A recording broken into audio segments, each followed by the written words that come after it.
ગુજરાતમાં વાઘ અંગે વન અને પર્યાવરણ મંત્રી અર્જુન મોઢવાડિયાએ નિવેદન આપ્યું છે. જણાવ્યું છે કે રતનમહાલના જંગલમાં એક વાઘ સ્થાયી થયો છે.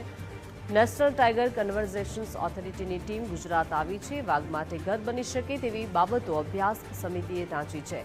એક અભ્યાસ સમિતિએ રતનમહાલમાં તપાસ કરી રહી છે.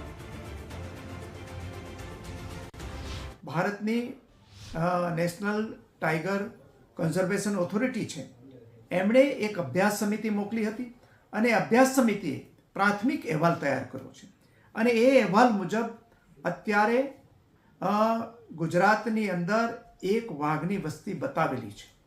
એ ઉપરાંત અહીંયા વાઘની ઇકોસિસ્ટમ બની શકે એમ છે અને એના માટેના એ સિસ્ટમને મજબૂત કરવા માટે, આ ઇકોસિસ્ટમને મજબૂત કરવા માટે થઈ અને અનેક પગલાઓ આ પ્રાથમિક અહેવાલમાં સૂચવવામાં આવેલા છે. આ અંગે ઓફિશિયલી કોઈ પત્ર NTCA મારફત વન વિભાગને મળ્યો નથી, પરંતુ આ અહેવાલ મળેલો છે અને એ પ્રમાણે ગુજરાત સરકારના વન વિભાગ જે છે એણે અગાઉથી જ કેટલાક પગલાઓ લઈને અહીંયા જે ઇકોસિસ્ટમ ડેવલપ થાય એ માટે પ્રયત્ન કરી રહી છે.